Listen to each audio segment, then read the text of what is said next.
Good evening, ladies and gentlemen. My name is Hidden Raven, and welcome to The Foe. Now, this game is French, and in fact, I have no idea what it's about because it is written in French. Now, I've got a translator app right next to me, so I'm going to be reading along with the text, but if there are a few little discombobulated words, well, that's just the nature of the game, but I think it's important to diversify and kind of take more and more when we can and if we can from different games, because although they're written not in English, they are written games, so I think it's important to play them nonetheless and find out what kind of meaning that they have, and perhaps you never know. Many people come from many different places, and they have all kinds of different meanings and stories, so let us begin with The Foe, everyone. Il est 5 heures du soir. On les voit tous les trois remuer au fond de la tranchée sombre. So if there's anyone in the French audience, somehow you found my video, but this game is going to be very strange, and I was really going to add some sound effects, but it looks like I don't have to, so give me 1 minute to translate this into English, and I'll be right back. Alright, ladies and gentlemen, here is the translation. This is in fact about World War I, and I just remembered that, but here's the translation. It is 5 o'clock in the evening. We see all three stir at the bottom of the dark trench. Ah, so there's a side-scrolling. Il est 5 heures du soir. Cool. On les voit tous les trois remuer au fond de la tranchée sombre. So it's about men in trenches.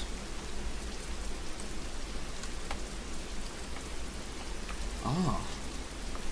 Wow, this is cool. This is really cool. La pluie et la négligence ont fait mourir le feu.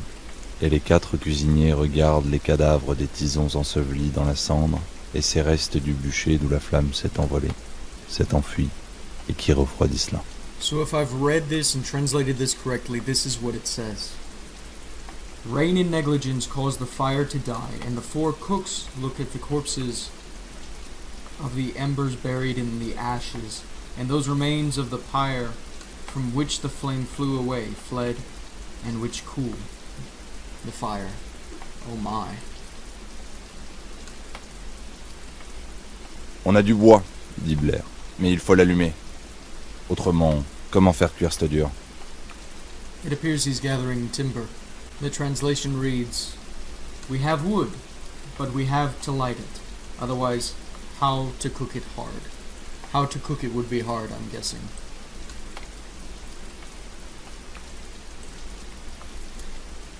Du feu, réclame Volpat.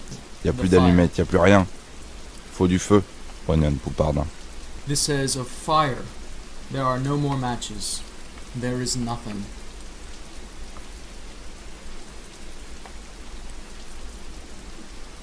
T'en fais pas, j'en aurai, déclare Blair. He says, "Do not worry, I would not have." I do believe they're talking about cooking corpses of their fellow soldiers. Wow. Il a parlé comme parlait Martin César, du temps qu'il existait. Il vit à l'imitation de la grande figure légendaire du cuisinier qui trouvait toujours du feu.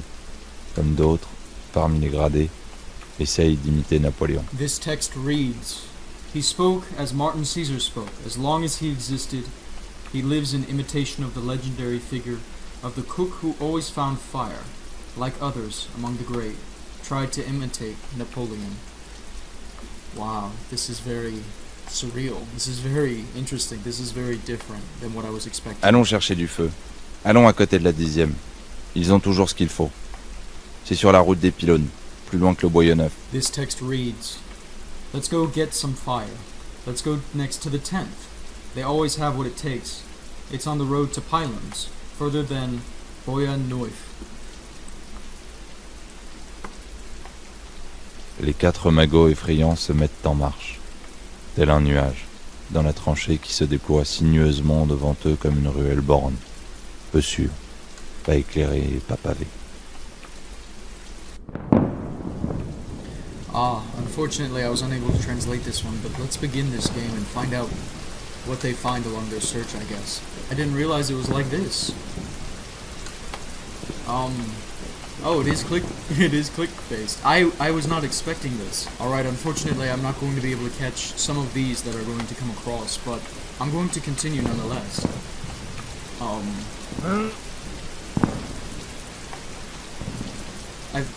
No, I cannot.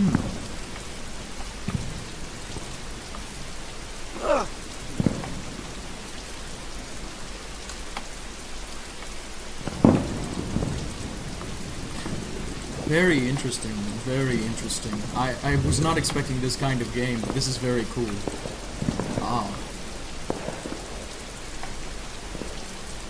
Nothing to say here? Okay. I guess we're going to be moving on then. Wow. Now, it wasn't too long ago that I played a World War game for myself, and that was either a British or American-based one. I can't remember which. ADRIAN. That means there's nothing here. Okay, so I'm picking up some subtleties as I go along, but for the longer text ones that do disappear, unfortunately, I'm not going to be able to translate them at all. I guess we're moving forward. Mortars. Hello, sir.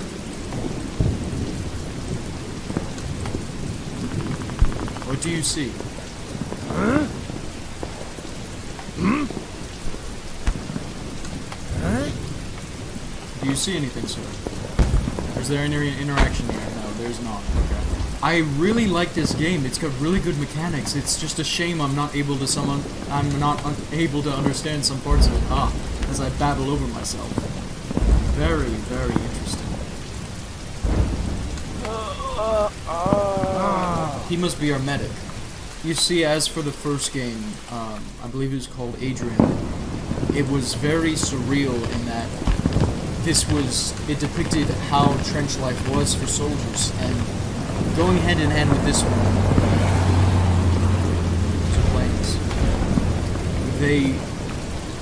they really depicted the atrocity of living in trench. It was trench life.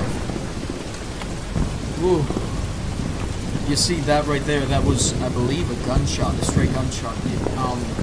Something in trench life that you need to realize is men that would try to cross the trenches and try to gain a little bit of an edge over the other soldiers were often caught in barbed wire in no man's land, and that's the area in between the trenches. It's a very cruel thing that we don't often realize in war, and it's in our textbooks, but we very seldom mention and talk about it. And I really like the character design. This is wonderful. Huh. There seemed to be no interaction there. Strange. And this is also a dead end. Ah, our friends are joining us. Okay then. Wonderful. Wonderful, wonderful. He's German. Before I click that, let me translate that. This button says to jump on him. Kamerad. Kamerad, messieurs. Let me read it. And this button says take out the knife, and he's screaming, Comrade, gentlemen. Let me translate this. And the text says go ahead and plant. I wonder if there's any other option. This button says to kill him. And there's no other option.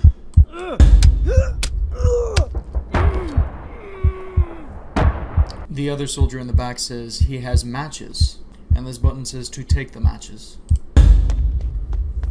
And this one says, let's talk about that good joke we did to the boche. I'm not entirely sure what that is, but I think that's slang for whoever that was. I believe that was German depicted by the helmet, but he was screaming friend, friend, friend. I don't know. I'm not sure if this is the end of the game or if my game is bugged. Let me just be right back. So I have had to restart the game, but nonetheless, I'm going to see if I get the same ending. And if that's so, something about not having matches or not having light. And I've picked up on a few words just from the game text itself, but I can't tell you very much outside of that, so I'll be right back, and hopefully with the ending. You see, I don't know if he was wearing one of these green uniforms or if he was wearing that spiked helmet that Germans wore in World War I. But nonetheless, and all the same, we're going to find out what the ending is. Yes, here it is. So I'm not sure if he is German or not, but I believe he is. But we didn't get past this point earlier. Strange. Here it is.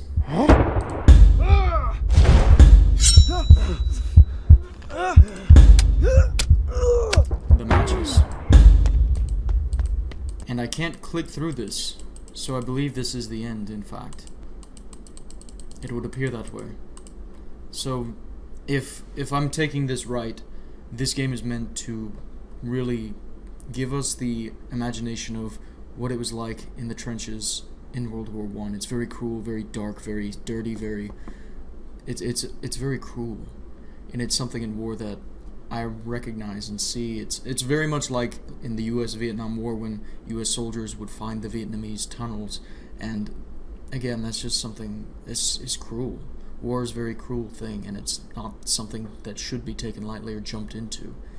It's very hard, and if I'm getting the message from this game, and if I haven't missed anything, hopefully not, then I've gotten the message. It's again, this game reminds me very much of ADRIAN. I'll link that down below so that you can see for yourself what I'm talking about, but it tells a story of why people do what they do, and as I can see in this story, the men were driven to kill the man, regardless of his nationality, because in necessity of items of need, of des luminettes, the matches. And this game is called Le Feu, translated means fire. Ladies and gentlemen, it appears we've come to the end of our time with Le Feu. This was a very revealing adventure game. Now, I'm glad that I took the time and patience to translate this, because it told me a lot about what it was like to live in the trenches as a World War I soldier, specifically a French soldier.